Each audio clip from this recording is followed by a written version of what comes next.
우리에게 주시는 이 하나님 말씀을 통해서 성령의 역사라고 하는 제목으로 하나님 말씀을 함께 묵상하며 은혜 받기를 원합니다. 오순절 역사는 성령과 기도의 역사였습니다. 어떤 사람의 인위적으로 된 것이 아니라 철저히 하나님 그리고 성령의 역사였습니다. 그러나 이 성령의 역사가 될 수 있었던 것은 바로 제자들의 기도 때문이었습니다. 따라서 성령의 역사는 기도와 함께 이루어진다고 볼 수가 있는 것입니다. 성도 여러분, 기도가 무엇일까요? 하나님과의 대화, 하나님께 드리는 고백, 그리고 소원, 탄원의 의미도 있지만은 기도라고 하는 것은 자기 비하, 자기 포기라고 그런 생각을 많이 가져봅니다. 여러분, 초대교회 성도들이 기도할 수밖에 없었던 것은 그들에게는 기도 외에 다른 길이나 방법이 없었기 때문입니다. 우리 예수님께서 십자가에 죽으시고 그리고 부활하시고 얼마 후에 승천하셨습니다. 제자들은 그동안 의지하고 함께 하셨던 주님이 승천하시자 그들에게는 기도 외에 달리 할 수 있는 것이 없었던 것입니다. 나가서 복음을 전할 수 있는 상황도 아니었고 또 다른 특별한 이벤트를 할 수 있는 그런 상황도 아니었습니다. 단지 모인 곳에서 전적으로 오로지 기도할 수밖에 없었던 것입니다. 여기에서 오로지 기도에 힘썼다는 표현은 우리에게 여러 가지 의미를 주는 말씀이라고 생각을 합니다. 제자들에게 있어서 자기 부인이요 자기 포기였다는 것입니다.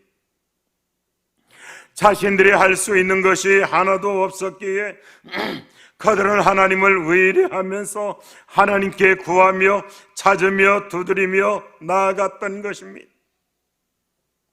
그런데 신기하게 제자들이 그렇게 했을 때 자기를 포기하며 기도로 나아갔던 그 자리에 바로 우리 예수님이 찾아오셨다라고 하는 것입니다. 전적으로 포기하고 전적으로 하나님만 의뢰하던 그 자리에 우리 예수님이 찾아오셨다라고 하는 것입니다. 우리가 살다 보면 여러 가지 경험을 할 수 있는 것, 우리 아이들이 컴퓨터나 다른 어떤 것을 하다가 가끔 엄마, 아빠라고 부를 때가 있습니다. 자기가 해보다가 자기가 고쳐보다가 안 되면 엄마 아빠의 도움을 요청해서 엄마 아빠를 부르곤 합니다. 자기가 할 수 있는 것은 부르지 않습니다. 하지만 하지 못하니까 부르는 것이고 부르면 부모는 가서 도와주기 마련이다라고 하는 것입니다. 성도 여러분, 하나님도 마찬가지입니다. 우리가 못할 때 우리 스스로의 방법을 포기하고 하나님을 찾고 하나님을 부를 때 찾아오십니다. 오순절의 역사도 그렇게 시작되었고 오늘 본문 말씀도 그런 말씀이다라고 하는 것입니다. 오늘 본문 말씀은 베드로와 요한이 산헤드린 공의에 붙잡혀 위협을 당하다가 풀려난 후 일어난 사건입니다. 베드로와 요한이 성전 미문 안전뱅이를 고치자 그 일로 인해서 예루살렘 그리고 성전이 시끄러워졌습니다. 많은 사람들이 신기해하기도 했지만 일부 사람들은 그 제자들이 더 이상 복음 전하는 것과 기적 행하는 것을 하지 못하도록 방해하기 위해서 붙잡고 그리고 위협을 가하고 있는 것입니다. 하지만 관원들이 베드로와 요한의 담대함과 그리고 백성들을 두려움으로 어떻게 하지 못하고 놓아주게 됩니다. 초대교회는 이 소식을 듣고 함께 모였던 자리에서 하나님을 찬양하며 기도하게 됩니다. 그들이 기도했을 때 성령의 이 놀라운 역사가 일어나게 되었다라고 하는 것입니다. 어떻게 문제가 풀어졌나요? 오늘 본문 말씀을 보셔요. 첫째로 보면 성도들이 한 마음으로 기도하고 있습니다. 여러분 4장 24절 말씀입니다. 우리 다 같이 읽겠습니다. 시작. 그들이 듣고 한 마음으로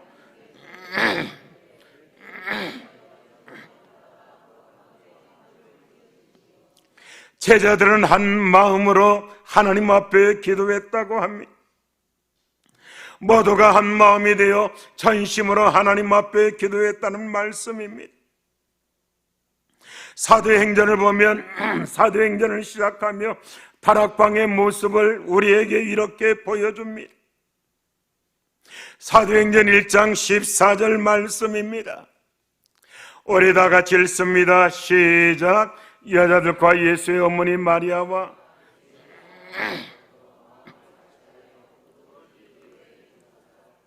여기에서도 마음을 같이하여 오로지 기도에 힘쓰니라 이렇게 말씀하고 있습니다. 사도행전 2장 42절에서도 비슷한 말씀이 나오는데 같이 합니다. 시작. 그들이 사도의 가르침을 받아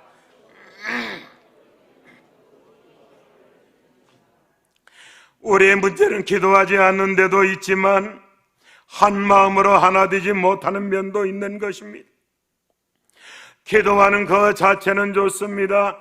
그러나 때로 교회가 연합하고 하나 되어 같은 마음을 가지고 하나님께 부르짖는 시간을 가져야 한다라고 하는 것입니다. 사랑하는 우리 성도 여러분, 교회가 하나 된다는 것은 얼마나 중요한 일인지 모릅니다. 저는 마음이 개인적으로 굉장히 슬픈 사건이 하나 있는데, 그것은 우리 진영 지역에 부활절 연합 예배가 없어졌다는 그런 일입니다.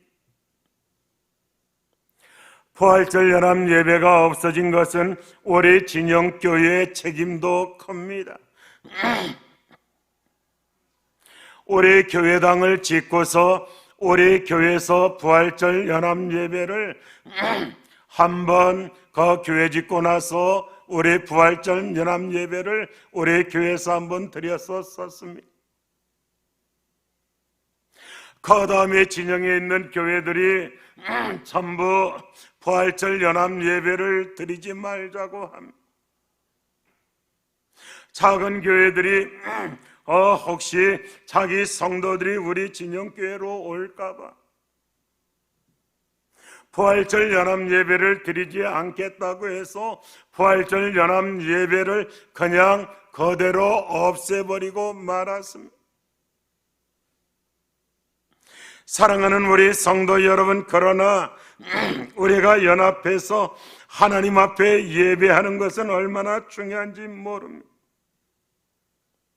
우리 예수님이 대제사장으로 마지막 기도를 들으실 때 교회를 위하여 기도하시는 부분에서 하나됨에 대해서 기도하시는 것을 볼 수가 있습니다. 요한복음 17장 21절입니다. 우리 같이 합니다. 시작.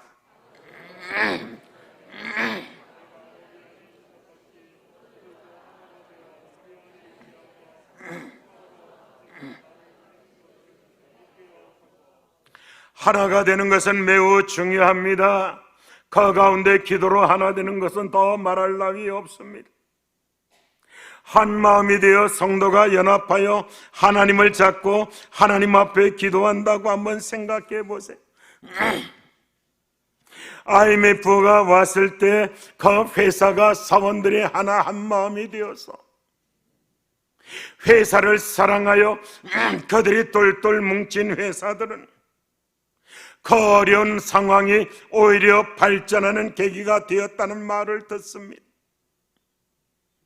하지만 조금 어렵다고 해서 서로 탓하고 서로 핑계하고 서로 책임을 넘기고 서로 불평하고 원망하던 회사들은 이 지구상에서 사라져버리고 말았다고 합니다. 지금은 교회가 어려운 시대입니다. 성도들도 지금 굉장히 많이 교회 출석을 안 하고 있습니다. 거기에다가 여러 가지 사회 환경도 그렇게 좋은 것 아닙니다. 이럴 때일수록 우리 성도들이 정말 한 마음으로 하나님 앞에 기도할 수 있어야 합니다. 우리가 함께 모일 때든지 흩어져 있을 때든지 어디서든지 한 마음이 되어 기도할 수 있다면 우리 교회는 성령의 강한 역사와 함께 크고 놀라운 일을 하게 된다라고 하는 사실입니다. 더 나아가서 이 초대교회는 소리내어 기도하고 있는 모습을 보게 됩니다.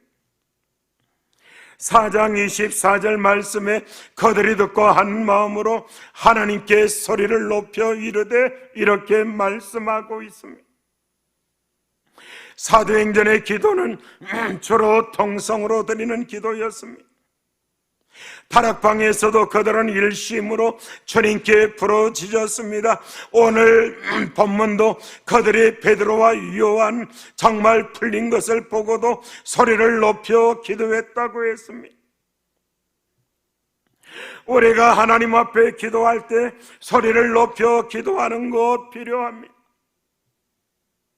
때로는 묵상으로 속으로 기도하는 것도 필요하지만 그러나 가능하다면 하나님 앞에 소리를 내어서 기도하는 것은 대단히 중요하다라고 하는 것입니다. 간혹 보면 소리내어 기도하는 것을 몹시 싫어하는 분들이 계십니다. 하나님이 김 먹었느냐 하시며 하나님은 어디에나 계시고 내 안에도 계시는 하나님인데 뭐 그렇게 크게 소리쳐 기도하느냐고 비판하는 분들이 있습니다. 가만히 듣고 보면 그 말씀도 일리가 있다고 생각을 합니다. 하지만 얼마 전까지 많은 교회에서 안수를 금지하기도 했고 방언을 금지하기도 했습니다. 꼭 하나님이 손을 대야만 고쳐주시느냐 말하고 한국말로도 다 기도 못하는데 방언을 굳이 해야 하느냐며 빈정대는 분들이 있었습니다. 하지만 지금 고신총회에서는 안수에 대해서 방언에 대해서 문제 삼지 않기로 했습니다. 성경에 큰 소리로 기도하고 찬양하는 모습을 보여줍니다. 소리내어 기도하는 모습 흔하게 우리에게 말씀하고 있다라고 하는 것입니다. 한두 사람이 아니라 초대교회 공동체가 함께 한 마음이 되어 소리 높여 찬양하며 간구하고 있는 모습을 보게 됩니다. 성경을 봅니다. 성경이 우리에게 말씀합니다. 예레미야 33장 3절입니다. 다 같이 읽겠습니다. 시작. 너는 내게 부르짖으라.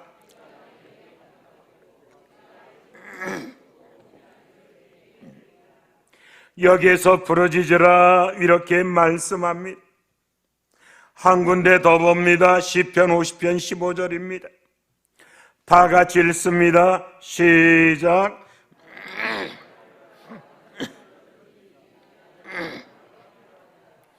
이런 본문에서 부르짖으라, 부르라 이런 말씀, 큰 소리를 의미하는 말씀입니다. 간절하고 진실한 마음으로 크게 기도하라는 것입니다.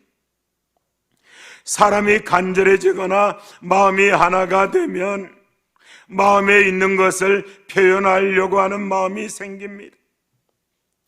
이것은 대단히 자연스러운 것이라고 합니다. 자기가 응원하는 팀이 이기거나 국제대회에서 자국팀을 응원하는 것은 대단히 정상적인 것입니다. 그것을 표현하지 못하고 말하지 못함이 오히려 비정상적이라는 것입니다. 마찬가지 영적으로 하나 될 때는 찬양으로 기도로 그렇게 표현하게 된다는 것입니다. 초대교회 성도들 하나님께서 행하신 놀라운 일들을 보면서 그 마음에 솟구치는 힘을 느꼈습니다. 하나님을 찬양하지 않을 수 없었습니다. 기도하지 않을 수 없었던 것입니다. 그래서 그들은 소리내어 전심으로 하나 되어 기도하고 찬양하고 있는 것입니다. 사랑하는 성도 여러분, 우리도 그렇게 기도할 수 있기를 주님의 이름으로 축복합니다. 내가 간절하여 소리 높여 기도하기도 하지만 하나님께서 베푸신 은혜, 하나님께서 행하신 일, 하나님의 역사를 생각하면서 그 일들을 체험하면서 하나님을 마음껏 찬양하고 기도할 수 있기를 원합니다. 그리고 세 번째는 문제가 해결된 후에 기도가 중요하다라고 하는 것입니다. 제자들은 문제를 안고 기도하기보다 오히려 문제가 해결된 후에 더 기도하고 있습니다. 오늘 우리가 읽은 이 말씀은 정말로 베드로와 요한이 풀려난 후에 그리고 제자들이 기도하는 이 장소에 찾아와서 함께 기도하고 있는 그런 모습입니다. 하나님의 문제를 해결해 주셨습니다. 베드로와 요한이 잡혀갔지만 공회의 그런 사람들이, 관원들이 저들을 처벌하지 못하고 풀어주었습니다. 문제가 해결됐습니다. 기도 응답을 받았습니다. 그럼 이 사람들 어떻게 하고 있습니까? 보통 사람들 같으면 다 손 털고 일어났을 것입니다. 이젠 됐다, 이제 응답 받았다, 이제 해결됐다 하면서 다 툴툴 털고 일어나 다 각기 자기 집으로 돌아갔을 것입니다. 문제가 해결됐으니 그럴 만도 합니다. 얼마나 여기에 있었는지 모릅니다. 배도 고픕니다. 그리고 바쁩니다. 문제가 해결됐으니 뿔뿔이 흩어졌을 것입니다. 한번 생각해 보세요. 여러분들이 어떤 문제를 놓고 작정 기도했을 때 그 기도에 어떻게 하셨는지, 하나님이 응답해 주신 후에 어떻게 행동했는지 한번 생각해 보라라고 하는 것입니다. 많은 사람들이 입시 시험을 치는 학생들을 둡니다. 그런 부부들은 100일 작정기도, 40일 작정기도, 또 며칠 동안 작정하며 금식하며 기도를 합니다. 새벽 기도회를 나옵니다. 저녁 기도에 나와 철야하기도 합니다. 하나님 앞에 자녀를 위해서 기도한다는 말입니다. 입시생들이 많은 교회는 그 시즌이 되면 새벽 기도회가 사람이 많아집니다. 정말 간절하게 하나님 앞에 부르짖습니다. 그러나 막상 입시일이 지나면 그 다음날부터는 썰렁해지는 것입니다.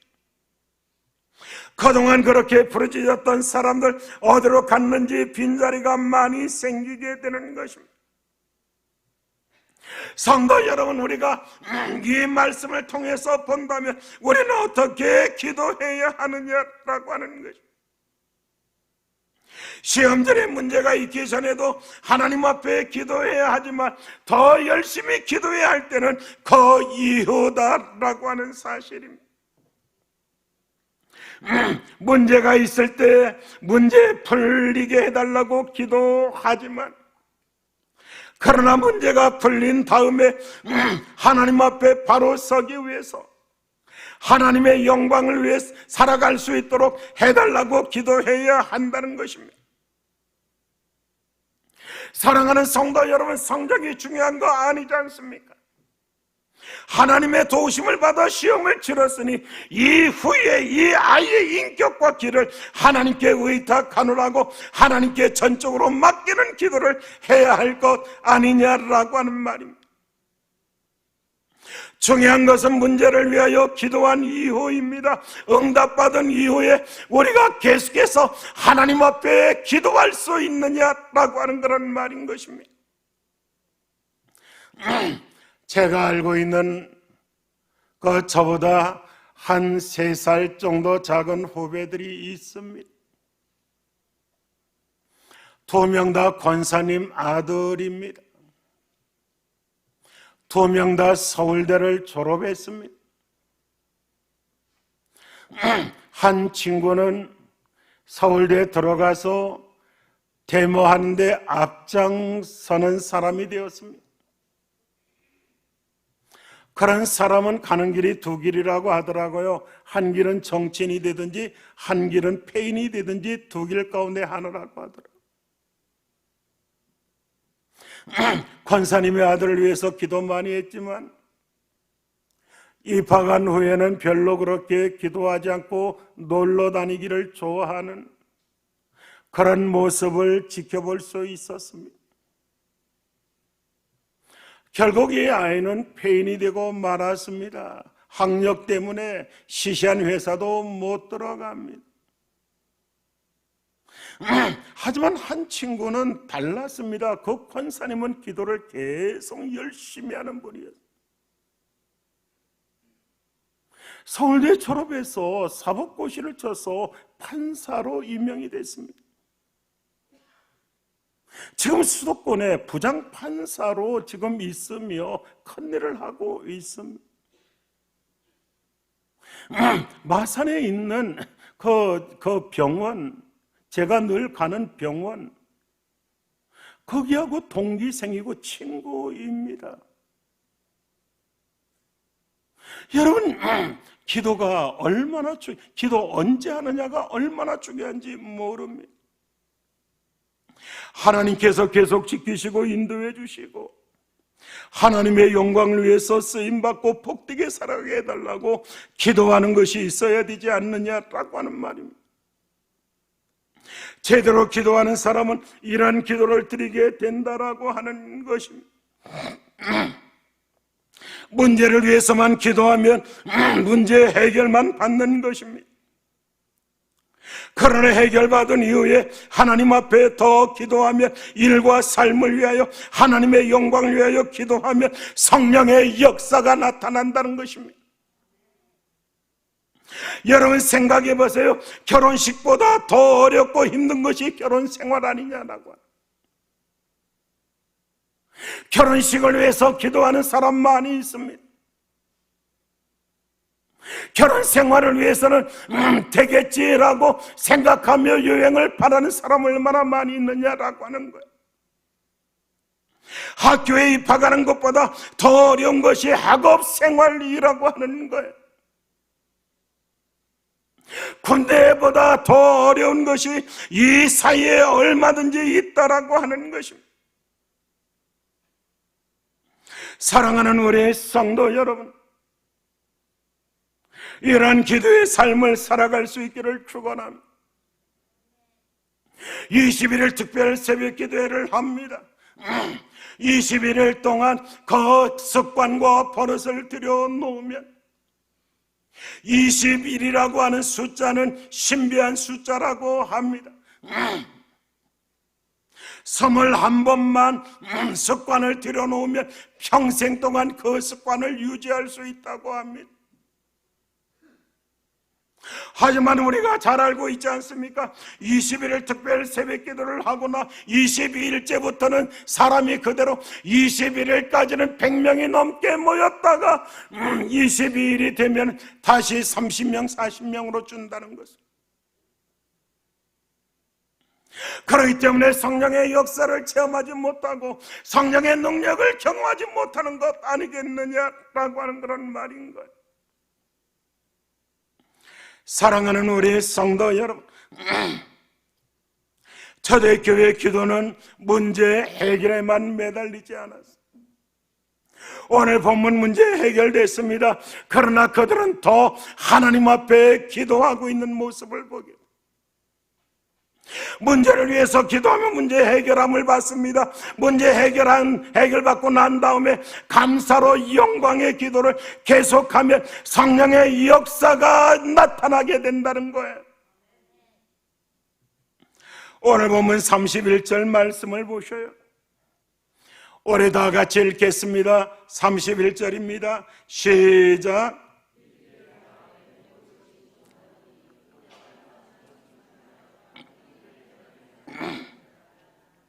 자체로 모인 곳이 진동했다고 말씀하고 있습니다. 성경의 강력한 역사가 일어나는 현상입니다. 오순절 다락방에는 급하고 강한 바람 같고 불의 혀가 갈라지는 현상이 일어났습니다. 바울과 실라가 옥에서 기도하고 찬송할 때 옥토가 흔들리는 역사가 있었습니다. 성령의 강력한 역사입니다. 내 마음에 진동하고 흔들리며 내 안에 살아계시고 역사하시는 하나님의 손길을 느끼게 되고 하나님의 마음을 느끼게 될 줄 믿는 것입니다. 그리고 더 나아가서 하나님의 말씀을 담대히 전했다고 그렇게 말씀하고 있습니다. 성령 충만하여 담대한 마음을 가지고 하나님의 말씀을 증거했다고 합니다. 성도 여러분, 성령 충만한 현상 가운데 나타나는 강력한 역사 하나가 무엇인 줄 아십니까? 그것은 바로 사람이 담대해진다라고 하는 것입니다. 사람이 무서워지지 않습니다. 더 이상 사람이 두려워지지 않습니다. 염려되지 않습니다. 하나님이 나와 함께 하시고 성령의 능력, 성령의 역사가 나와 동행하시는데 내가 누구를 무서워하겠느냐라고 하는 거예요. 우리 성도들이 한 번씩 보면 자녀 때문에 고생하시는 분들 계세요. 저도 같이 마음 아파하고 힘들어할 때가 종종 있습니다. 장례식 때 이렇게 가보면 믿지 아니하는 자녀들로 인해서 힘들어하는 부모들의 모습을 보게 돼요. 왜 그렇게 되었을까? 물론 신앙을 보여주지 못했던 그런 이유도 있었겠지만 처음에 중학교, 고등학교, 대학교 다닐 때는 여러 가지 이유, 공부한다고 뭐 한다고 신앙생활을 등한히 하고 교회를 빠지고 이런 현상들이 일어나게 됩니다. 얼마 전에 제가 알고 있는 한 성도가 아들이 교회를 나오지 않았다고 해서 아들의 멱살을 잡고 매다 쳤다라고 그렇게 얘기를 해서 제가 박수를 치면서 참 잘했어요 스티커를 5장이나 줬습니다. 여러분 중학교 다닐 때 아이들이 교회 나오지 않았을 때 그럴 수도 있지 바쁘지 하면서 그렇게 하면 자꾸만 빠지는 횟수가 늘어나고 나중에는 교회하고 거리가 멀어지고 그리고 다른 지역에 그 대학에 가면은 진영에 올 때는 부모와 같이 교회에 오니까 신앙생활하는 것처럼 보이지만 가면은 절대로 신앙생활하지 아니하는 아이들로 성장하고 나중에 출가하면 아예 신앙과 담을 쌓는 아이들을 얼마든지 볼 수 있다는 그런 거예요. 첫 번째가 중요한 거예요. 교회 나오지 않을 때 너 살고 나 죽자. 왜냐하면 너는 정말 교회 나와야 살고 너 때문에 내가 죽어야 나도 하늘의 밀처럼 살기 때문에 너 살고 나 죽자라고 하는 마음으로 머리끄댕이를 부여잡고 한바탕 뒹굴면서 싸울 수 있는 그 담대함은 성령이 주는 능력이에요. 그냥 사정 봐준다고 봐줄 게 따로 있지, 안 그렇습니까? 여러분, 다른 것은 다 양보하고 다 미루고 할 수 있어도 이 신앙생활만큼은 절대로 용납할 수가 없어. 이것은 내 목숨을 걸고 내 가족을 지켜야 돼요. 다른 건 다 허용해도 정말 신앙생활 안 하는 것만큼은 허용할 수 없다. 죄가 있어도 신앙생활 안 한다면 나는 내 자식이 나중에는 내 자식이 안 될 건데, 자식도 천국에 함께 가야 자식이지, 하나는 천국 가고 하나는 지옥 가는데 무슨 자식이겠느냐라고 하는 거예요. 자식이 아니니 나는 유산 너한테 물려줄 수가 없어. 나는 너를 더 이상 자식처럼 그렇게 대할 수가 없어. 내가 진실한 마음으로 신앙생활하고 하나님께 돌아온다면 나는 너를 위해서 어떤 것이라도 다 할 수 있어. 이렇게 말할 수 있는 것은 성령의 담대함이라는 거예요. 왜 아이들 앞에서만 그렇게 작아져요? 왜 아이들 앞에서만 그렇게 쫄아드느냐는 거예요. 교회를 안 나오고 신앙생활 안 해도 아무렇지 않게 그렇게 말. 지옥에 가는 것 뻔히 보면서, 지옥을 향하여 달려가는 것 뻔히 보면서 왜 그렇게 마음이 평온하느냐라고 하는 그런 말입니다. 사랑하는 우리 성도 여러분, 정말로 하나님이 우리와 함께 하시고 하나님의 역사하심으로 제자들은 더 이상 제사장이나 관원들을 두려워하지 않았어요. 우리가 하나님 앞에 기도하고 하나님 앞에 간구하고 성령 충만하며 다른 사람들도 무서워하는 거 아니라 우리 자식들도 무섭지 않다라고 하는 그런 사실이에요. 저는 우리 큰아이가, 우리 어떤 성도들은 잘 아실 거예요. 고등학교 다닐 때 참 곁길로 가려고 많이 노력을 했어요. 정말 의심도 많이 있고 기독교에 대해서 많이 그 의구심도 품고 그렇게 했어요. 그러나 저는 얼굴빛 하나 변하지 않았어요. 저는 아주 칼처럼 단호했어요. 신앙생활 안 되면 너는 내 자식이 아니다라고 하는 인면은 조금도 양보하지 않았어요. 아마 그래서 하나님께서 목사로 만드셨다는 그런 생각까지. 사랑하는 우리 성도 여러분, 정말로 하나님으로 말미암아 용기를 얻어야 합니다. 오순절날 성령의 충만함을 받은 성도, 사도들 담대히 예루살렘 거리에 나가 복음을 전파하고, 이제까지 그들이 두려워서 숨어 지냈던 사람들이 이제는 큰 확신과 능력 가운데 담대한 마음으로 나와 복음을 전합니다. 오늘 본문 전에 베드로와 요한이 공의에 잡혀가서 신문 받는 장면도 나옵니다. 거기에서 공예, 예수님에게 사형 선고 내린 공예는 더 이상 예수님의 십자가와 부활에 대해서 증거하지 말라고 위협을 합니다. 그때 베드로와 요한이 뭐라고 말합니까? 사도행전 4장 19절에서 20절 말씀 봅니다. 다 같이 읽습니다. 시작.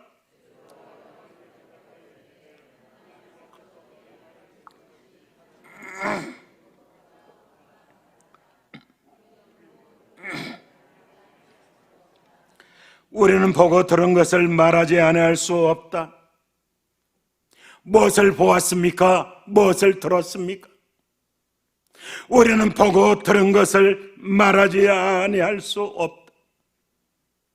성령 충만하면 보게 됩니다. 성령 충만하면 듣게 됩니다. 그리고 성령 충만하면 말하지 않을 수 없다라고 하는 것입니다. 그래서 오늘 우리 성도들은 다 성령 충만해야 합니다.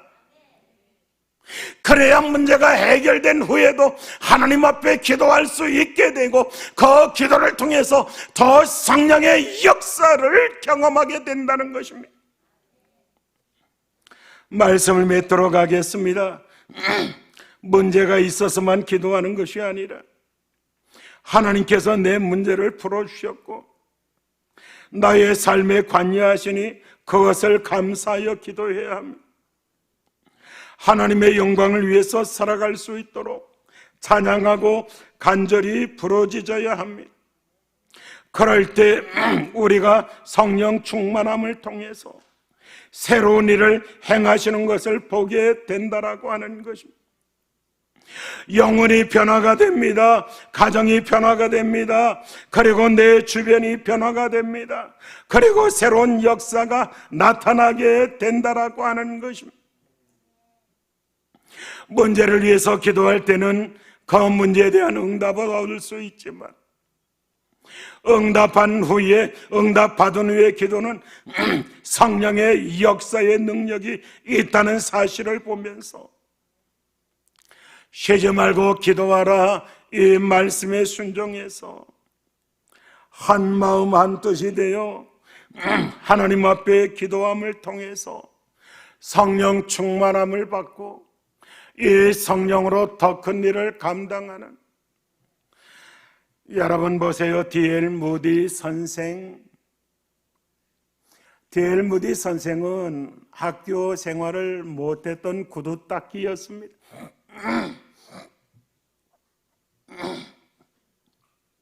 시카고에서 구두 닦는 소년이었습니다. 이 소년에게 무슨 미래가 있을까요? 이 소년에게 무슨 장래의 꿈이 있을까요? 근데 이 D.L. 무디가 성령의 충만함을 입었습니다. 성령의 충만함을 입자 이 D.L. 무디는 예수님을 다른 사람들에게 전하고 싶어서 견딜 수가 없었습니다. 근데 기록에 보면 이 D.L. 무디는 기도를 많이 한 사람, 기도할 때 성령의 은혜를 간구한 그런 사람이었어요. 더 성령 충만하고 더 큰 일을 하고 더 성령 충만하고 더 큰 일을 하고 더 하다가 여러분 D.L. 무디 재단이라고 하는 것이 전 세계적으로 가장 큰 선교센터, 그리고 가장 큰 신학교, 그리고 가장 큰 그런 그 공동체를 이루었다는, 사랑하는 우리 성도 여러분, 정말로 작은 힘이지만 성령의 능력을 간구했을 때 하나님은 전능하시기에 얼마든지 그 큰 일을 할 수 있다는 것을 기억하고, 사랑하는 우리 성도 여러분, 성령 충만하여 하나님 앞에 영광과 복된 삶이 이루어지기를 주님의 이름으로 축복하고 축원합니다. 다 같이 기도하시겠습니다.